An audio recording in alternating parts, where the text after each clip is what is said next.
Hello, Norfolk enjoyers. I'm Steph. And I'm Andrew. And you're listening to the Norfolk and Good podcast. So if you've been listening to this season of the Norfolk and Good podcast since the beginning, then you will know that Andrew came live and direct from the Royal Norfolk Show in our Sounds of the Show episode. I did, yes. In which he sort of experienced some of the kind of the country life element of Norfolk. Yeah, would you say? yeah, which is obviously a really big part of Norfolk. It is. When you consider Norfolk as a whole, the countryside and agriculture is a very big part, isn't it? It is. Would you like some statistics? I always love statistics. So Norfolk has the largest, this is from a report dating back to 2013, so actually it's 10 years out of date, but I imagine it's probably still fairly accurate. It's got the largest agriculture sector of any English county. Wow. Yeah, absolutely. Yeah. And Norfolk generates 3% of English food processing output. Oh. Yeah, absolutely. The rural economy in Norfolk provides 44% of Norfolk's jobs. Wow. I know, right? So amazing. It's pretty big. Yeah. Now, obviously, we're both from Norfolk. Yes. And while my ancestors did actually work the land, you are really a country boy at heart, aren't you, Andrew? I am, very much so, yes. Yeah. Grew up in a village. Outside Norwich, not far from Norwich, but outside of Norwich, well in the countryside. Far enough. To be honest, half an hour outside Norwich, that's quite different to Norwich, isn't it, already? When I was growing up there was a farmer next door. Yeah. And I always remember that we chatted with him, and he'd never been to Norwich. Really? Never, ever I should. been to Was Norwich. this when you lived off the A146? Yeah. And he'd never been to Norwich? Never been to Norwich. Goodness me. Although that does... but yeah, absolutely. So my grandparents lived in West Norfolk, and coming to Norwich was something they rarely did. It was like maybe a massive big day trip, and they'd come to go to Gerald's. Yeah. But it was like they may as well have been going to London. Yeah. Basically. Yeah. So whereas Andrew was born and brought up half an hour outside Norwich, making him very a Norfolk country boy at heart. I'm very much a city girl, born and bred in Norwich. Born and bred, and yes. That's how I like it, to keep it basically. But yeah, so I sense with the direction of this podcast, you might be trying to drag us into a wholly Norfolk farming podcast, Andrew. It is my my evil plan to turn Norfolk and Good into a farming podcast. Like Norfolk country farm. So on that note, Andrew's been roving solo again. After his success of the Norfolk show, he's also been... So this time, he actually made it to a proper Norfolk farm. I did. Very excited. I'm still excited about it, actually. Well, it sounded fantastic. And the farm is obviously Eves Hill, and you spoke to Jeremy Buxton. Yeah. And... well, what better than really to play the interview, which you recorded in situ on the farm. Well, yes. On the occasion of the summer solstice. So what's that, the 21st of June? Or something like that, around that time. Yeah, what a lovely day to visit a Norfolk farm. Yeah, beautiful. And I don't know how you managed to pull this one off, to be honest with you. But anyway, let's have a listen. Great. It's a beautiful day today. I've come out into the wilds of Norfolk. Sitting here with a coffee, fabulous, surrounded by fields, and it's the summer solstice as well.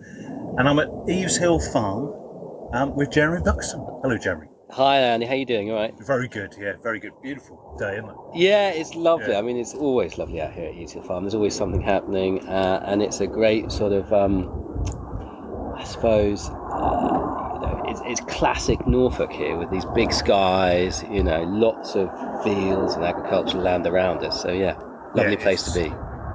Big skies today. Bit of air traffic, but sometimes. yeah, we'll never get away from that, I don't think, will we? I'm sure they can still hear us. Yeah. It's and the longest day. So yeah, you reminded me of that. I totally forgot that, but that's nice to acknowledge, isn't it? It is, isn't it? Yeah, it really is. Yeah, there was a lot of chat about it today, and such a beautiful day. So, can you tell us a bit more about Eves Hill? Yeah, of course. So, Eves Hill Farm is a family farm. My grandfather bought it in the 60s, sort of early 60s. and then farmed with my father, who took it over from him. Yeah.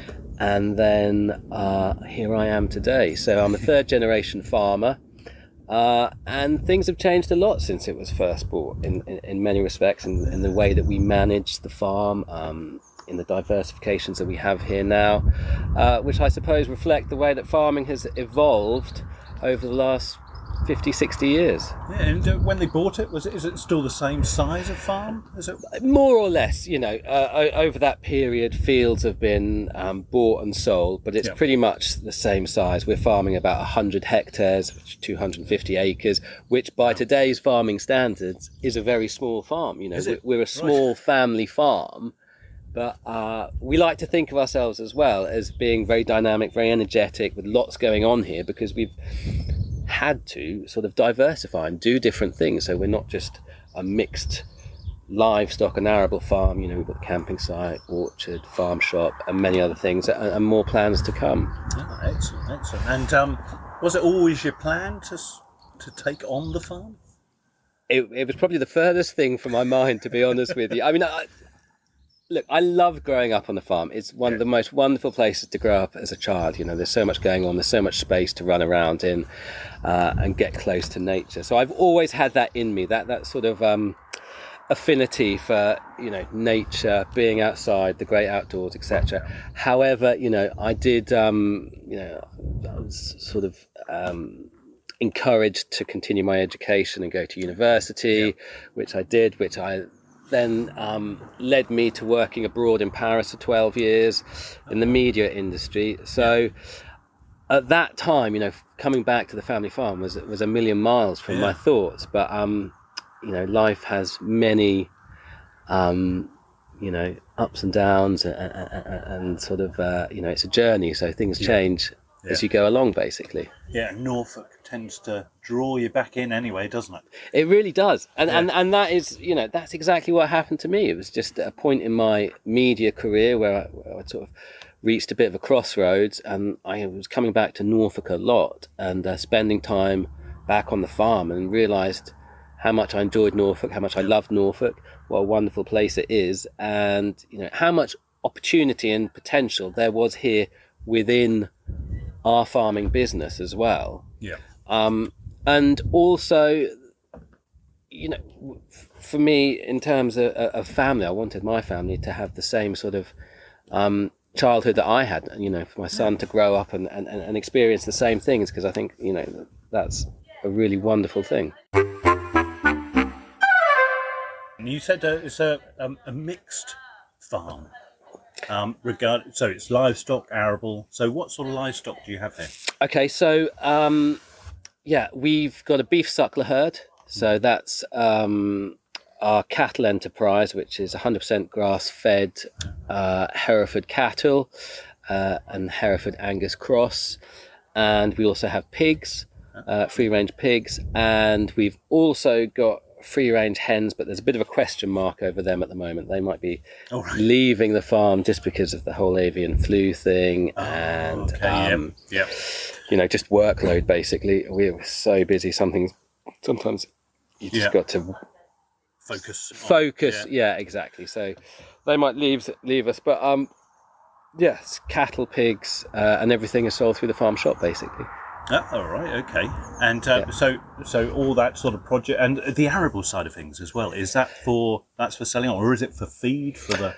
Yeah, that's interesting. So at the moment, we're a mixed farm, so we have got a big chunk of arable land, or what I think is quite big, and we've got a 3-crop rotation at the moment of spring barley, winter wheat, and a really interesting bi-crop, which is spring wheat grown with spring beans. As part of a crop which we grow for a company called Wild Farmed, and that is eliminating the use of all herbicides, pesticides, insecticides, and a minimal use of inorganic fertilizer. So that really fits in with our regenerative farming and the journey that we're on, transitioning from conventional to regenerative farming. Yeah, it's good that you mentioned that, because one of the reasons we wanted to come out and have a chat with you is because we're really interested in what you're doing here regarding the regenerative farming. Can you explain a little bit more about that to me? Yeah, of course, and obviously lots of people ask me to talk about regenerative farming, and it's difficult to encapsulate and sort of come up with a brief, concise summary of what it is. But basically, when we're talking about regenerating, we're talking about regenerating the soil. The farmland soil since post-war has been degraded so much by intensification, intensive farming, striving to increase yields. And understandably so, because of increase in population and the more mouths to feed. So we need to make sure we've got enough food. But in doing so, we have neglected the health of our soils, basically. Okay.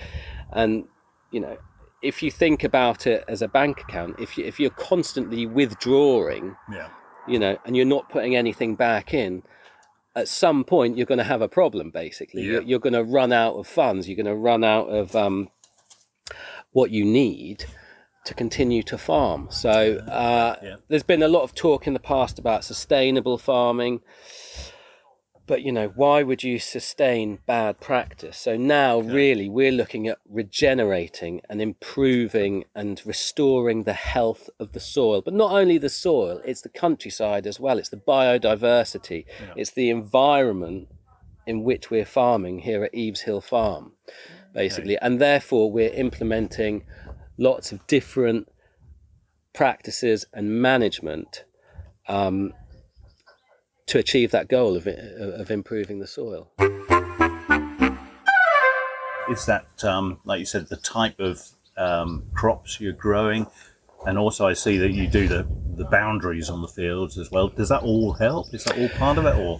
Well, it all ties in a really sort of holistic approach, where we're taking everything into consideration. But there are some fundamentals within that sort of regenerative context, which are, we're trying to till the soil as little as possible to we want as little disturbance, so we're not moving around and upsetting that biology and life in the soil and that structure. So we're trying to till the soil as little as possible. We're trying to have a living root in the ground for as long as we possibly can. Always having a living root in the ground is fundamental. To integrate livestock into our arable rotation, because of course the livestock are laying down a lot of nutrition in the muck, a lot of organic matter, and a lot of biology from the rumen as well. And then reducing the amount of chemicals in inorganic fertilizer that is used as well. So there's some of the fundamentals of regenerative farming, which is what we're trying to achieve here at Eves Hill Farm in order to improve the soil, but also the biodiversity as well. It starts with that natural food chain. We don't want to be using insecticides. We want more insects on the farm, good or bad. It's all part of making sure there's plenty of insects, so that then there's plenty of food for the birds, and making sure that we've got enough food and habitat for everything that lives on the farm, basically, be it farm animals or wild animals. So in a nutshell, I mean that's just the tip of the iceberg. I mean, but it's fascinating, and for me, it's made farming much more enjoyable and much more. There's a purpose to what we're doing as well. And because also, I strongly believe. Sorry, this is me on my soapbox now. But as part of this regenerative farming as well, and always having roots and plants and growing trees, hedges, crops, whatever they may be, is that we're drawing down carbon. We're sequestering carbon. So regenerative farming, I believe, can play a huge part in mitigating climate change as well. If we can change our farming practices, and of course the less mechanical interventions that we're making as well, the less fossil fuels that we're burning as well, with tractors and what have you, whatever. It's a massive topic, isn't it? It's huge, and something that we're very passionate about. It's a huge, and so much goes into it. Like some of the things you've explained to me, I didn't know. I didn't know any of this, and it's so much effort goes into. You're like a custodian, obviously, for the land here, just making it better for everybody. Yeah, which is Yeah, well, absolutely. And that's something that's another part of the philosophy we have here at Ease Hill Farm. This farm is not just our farm. It's for the people around here. It's for the community. That's a really important part of regenerative farming as well, is community. It's involving people. It's getting people on farm so that they can see where their food comes from, so they can understand how their food is produced. And, also, share in what we're trying to do here, and share in the joys of the increased biodiversity, and share, in what we're trying to do here, basically. Yeah, you can just hear, hopefully it's picking up some of the bird song, but Yeah. we're surrounded by bird song. Yeah, absolutely. Well, this is something that we're really keen on, is the biodiversity on farm, is making sure that the management and the practices that we're changing are having a positive effect, and we are seeing increases in insect life, in bird song, in the amount of species of birds. So we have a local group of bird watchers who come here regularly to do bird counts, to make sure that numbers are increasing and that we are having positive effects, basically. Yeah. Going back to before man started intervening and sort of like meddling with what was going on and trying to recreate what Mother Nature is doing. So we're working with nature rather than against it. Yeah. And I believe that we can do that. To produce food and farm doesn't have to be in conflict with nature, basically. The two can work together in harmony, and we can achieve multiple goals, i.e. increasing biodiversity, and produce food at the same time, basically. So are you saying we're going back many, many, many years to when, farming was in its infancy and producing crops, and it obviously went through a massive change, and we're sort of going back there, but with new technology? Absolutely. And that's absolutely it. Basically, it is going back, because fundamentally what we're doing in growing crops is basically, it's the simple sort of, or not simple, but process of photosynthesis, basically, isn't it? Taking energy from the sun, feeding a plant, watering coming from rain, basically. That's great. And so everything there, Mother Nature put in place to grow plants way before man came along, basically. Yep. So we're basically just trying to get back to the very basics, but then use the learnings that we've learn over a long period of time, just to understand that and make sure that we do get productive crops in as natural a way as we possibly can, if that makes sense. Because it's a business as well, isn't it? So absolutely. Exactly. But the thing is, just to illustrate the complexity of soil, is that there's as much living under our feet as there is above ground. And when we have school visits on the farm, I always tell the children that in 1 teaspoon of soil there is as many living organisms as there are people on the planet. That's a teaspoon of soil. I mean, that is mind-blowing, and that's really that is what we're trying to look after and care for, and farm as well, if you like. We're trying to those organisms underground are our livestock under our feet as well, and we've got to make sure that they're healthy and cared for, and put their welfare at the forefront of what we do, basically. And in doing so, if we have healthy soils that produce healthy plants, then the food that we produce is healthier as well. So there's the nutritional benefit, and that's what we want to do here at Eves Hill Farm as well, is produce nutrient-dense food that actually nourishes us and is good for us. That hasn't been sprayed with countless amount of chemicals. Because those chemicals, that they go somewhere, don't they? And they're so there's that's a big thing for us as a family. Where the food actually comes from and what we're actually eating, because you're putting it inside your body. So, exactly. You are what you eat. So and that's something that we really care deeply about at Eves Hill Farm, is producing food that people can eat with confidence of knowing that it's nourishing them, and they know where it came from, and they know how it was produced. Going back to the schools, it's that is great, because farms used to be like kind of like, you mustn't go onto the farms, and but nowadays the farmers like yourself are bringing people onto the farm. And you mentioned the schools. Do you bring schools onto the farm, school trips? Yeah, absolutely. That's been one of my things since coming back to the farm, is that it's a very open farm, and we get people on the farm so that they understand about food production and they understand where their food comes from, and that farming has had a bad press in the for a long time about get off my land and all of this and whatnot. But we don't want that. Yeah. We want people to come to the farm and see it and experience it.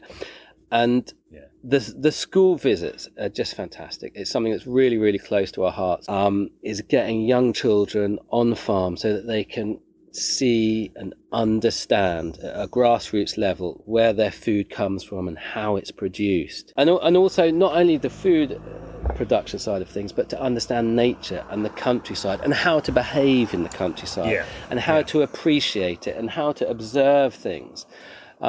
So getting schools on farm is really, really important to us. And for me, as the farmer, I get so much satisfaction from it, because you can see these light bulb moments when, children from inner cities come out to the farm and they meet calves and piglets and things, animals that they've never seen before. And it just, there are connections and these are really big, important things, I think. Definitely.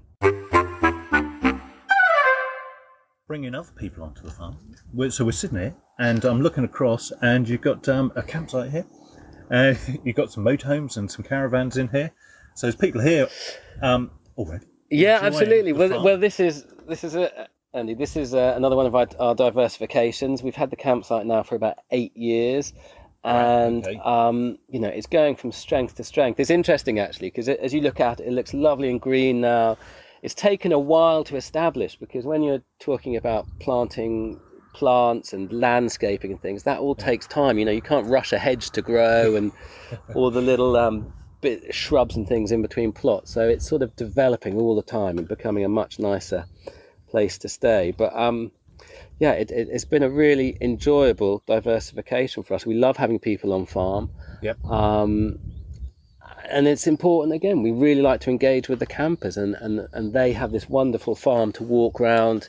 We're very dog friendly, so we get a lot of people with dogs coming that can walk their dogs around, and they learn about Norfolk, and the campsite is where we're situated in Norfolk. It's a great launch pad to go off and discover the rest of Norfolk. The coast is only 25 minutes away, Norwich is only 15 minutes away, the Norfolk Broads are half an hour away. So definitely. Yeah, Eves Hill Farm campsite, it's a lovely place to come and stay. Yeah, it's a great base, isn't it? And I see you got, is it bell tent up in the corner there? So you've got some glamping as well? Yeah, so at the far end there, you've got 2 glamping units. We've got a large 6-metre bell tent, which is beautifully furnished with a double bed and all sorts of creature comforts in, and then on the other side of the campsite there, you've got a lovely hut which has been glamorously decked out and furnished, which is ideal as well. So I must point out that the campsite itself is adult only. Yep. Just that's not because we don't like children, but it's more from a health and safety point of view, because in the first year that we opened, we were very sort of camping for families, and I went grey overnight, pulling children out of grain stores and out of livestock sheds. So we just thought we'd make life easy on ourselves by having an adult owner. And it's really worked well for us, because it's a bit of a USP, because there aren't many adult-only sites in this area. And the sort of people that we're coming to the campsite really do enjoy the peace and quiet and listening to the bird song. And relaxing in the environment that we've created here. That being said, the glamping units at the far end, they are very child friendly, and families. You get a lot of families coming to stay in the bell tent. Oh, great, brilliant, and I think families get used to being on the farm. And, absolutely. We've stayed on quite a few as a family, and you learn to respect. Exactly. Yeah, you're absolutely right, and I think that may have been our naivety and not, communicating our expectations of our guests when they arrived on farm. But we found this sort of adult only thing, and it works very well for us. So I think definitely, because like you said, there's very few of those campsites. Exactly. Definitely. So we've had a lovely coffee, and that was from the farm shop. Yeah, which you've got here as well. exactly. So how long has the farm shop been in operation? So Catherine and Catherine has been running the farm shop now since November. So we opened on November the 5th in 2022. So what's that, 6-7 months now? Oh, yeah. And we're really enjoying having the farm shop here, as it's firstly it's an outlet for what we're producing, basically. So our grass-fed beef, our free-range pork, the eggs from our hens, and that was always the sort of goal, basically, was to direct sell what we're producing straight to the consumer. And then it has evolved from there, and over the 7 months it's grown. We've had to make the shop larger. And we've really enjoyed meeting all the amazing producers there are in Norfolk, and being able to provide them with another outlet for their products, basically. There are so many brilliant food producers in Norfolk, so we've enjoyed meeting them and stocking their produce. Yeah, which is good, because we obviously follow your social accounts, and you're always putting up new suppliers that you've got. And like you said, Norfolk's full of small producers, artisan producers of Norfolk products, and to have another place where you can stock them is excellent, isn't it? Yeah, absolutely. Yeah, no, that's part of the sort of journey and the fun of having a farm shop, is that you're constantly discovering new producers, and we, every time we get a new product, we're so excited and so proud to be able to sort of advertise it and put it in the shop. And all the time we're looking for producers who share the same ethos as us, and where food is important, and the quality of that food, and the nutritional value of that food, and we feel that at Eves Hill Farm we understand those producers because we're producers ourselves, so we have empathy in what they're doing, the struggles of producing, and it's not always easy. So we're really pleased that we can build strong relationships with them and understand them. So and for example, later this year we're really looking forward to offering a farm walk to all the suppliers of the farm shop. All these other producers can come to the farm, meet each other, network, and see what we're doing here at the farm. And I see you had a tour recently, didn't you, of the farm? Yeah, that's another thing we've started doing this year, is farm walks for the public. Again, it's about getting people on farm and learning about farming and food production. So we've started organising guided farm tours for groups of anything from 20 to 40 people, either at the weekend or in the evenings, and we just walk around, and it's a total honest and transparent sort of experience with me as the farmer, talking about food productions, the challenges, what's difficult, what's enjoyable about it, and we cover everything from farming to nature to biodiversity to climate change. And it's meant to be also a social experience as well, to get people together, people from the community, and spending time. So it's a sociable experience where we have discussion and debate about everything that's relevant to food production, basically. Well, it's all about education, isn't it? Yeah. Education all the time, and I love the fact it's so open. Yeah. And you're happy to chat to everybody about, who's willing to listen. Well, absolutely. I mean, that's the whole sort of one of the things of how we want to farm. We want it to be very open. We want to be very transparent and be very honest with people. Yeah. We've got nothing to hide here, because we strongly believe that we're doing the best that we can to improve the environment, the biodiversity, and the quality of the food that we produce. Yes, so thanks for that, Jeremy. Obviously, we're a podcast all about Norfolk. So what's your favourite thing about living in Norfolk? Oh my gosh, there's so many. I mean, like you, I absolutely adore Norfolk. I think it's such a wonderful place, and I have so many cherished memories of living here. But oh gosh, my favourite thing about Norfolk, well, it's the diversity that we have here. We've got wonderful inland landscape, but of course we've got the wonderful Norfolk coast as well. And the Norfolk Broads as well. So there's a lot going on here in terms of different landscapes and different environments. I just think it's a beautiful county, and these gorgeous, gorgeous big skies that we've got here as well. I mean, for someone like myself who's sort of an enthusiast of the natural world, Norfolk has so much to offer. So from that respect, I think it's a wonderful place. But also, I like the fact that we are a little bit cut off, you know. we are a little bit remote, and it feels like we're still a little bit quieter than everywhere else in England, and there's, you know, a little bit less traffic, and the roads aren't quite as busy and they aren't quite as big. So I love that, you know, and long may that last. And obviously the people of Norfolk are wonderful people, and there's great communities here, and there's just, you know, so many wonderful villages and towns. And, you know, even though I've lived here for a very long time, you know, you still go out and there's still nooks and crannies to explore in Norfolk, and you discover, you know, these wonderful little back roads and things that lead you to these amazing little villages. So yeah, it's a beautiful, wonderful place. Yeah, it's beautiful, and sometimes you're right. It's sometimes just nice to get off one of the main roads, isn't it? Yeah, and absolutely. Just get yourself lost. Yeah, absolutely. I mean, we call it going off piste, where we'll just take a left or a right turn and just see where it takes us. Yeah. And it can throw up the most wonderful surprises. Yeah, definitely. Well, thank you very much. Pleasure.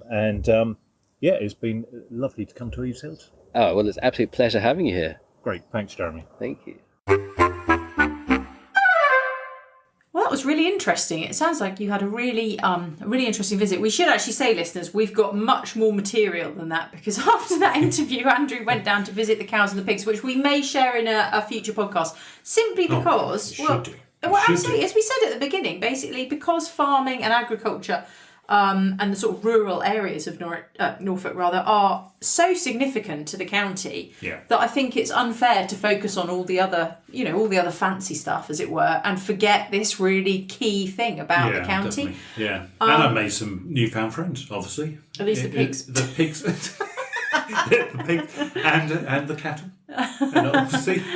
Didn't you tell me at one point you were talking to Jeremy and the pigs escaped or something? Yeah, we were just talking to Phil, turned around, and there was, I think, 6 or 8 piglets watching us. Oh, really? Yeah, watching us.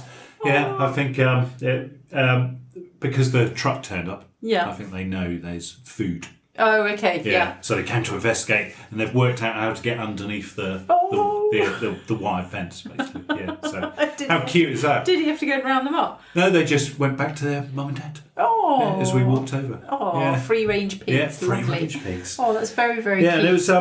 Yeah, it was just fascinating and amazing how agriculture has changed, really. Yeah, definitely. And also it's quite interesting, I think, the way you were talking about it having sort of gone almost full circle. So obviously it became very industrialised, and then the use of kind of chemicals and that sort of thing to progress it. And now it's kind of the really modern thinking is to go back to basics, as it were, with stripping that sort of away, which is obviously in general better for us in the food chain and also better for the earth, but perhaps not quite as intensively productive. But yeah, what would you say? What was the most interesting aspect of the farm to you? What was the most interesting that you discovered or from that visit? Yeah, I think it is one thing that he's doing is he's planting in between the crops that Jeremy's growing he's growing those willow trees. Okay. Yeah, which is and I've recently found out from obviously a chat with Jeremy and also my dad that willow is used all around Norfolk. It's really good at growing. Yeah, but why? They use it a lot for wind breaks on the edge of roads and things like that. Because it's very thin, bendy sticks, isn't it? It's like the sticks are thin and bendy. Yeah, and it apparently grows quickly, and it grows kind of anywhere.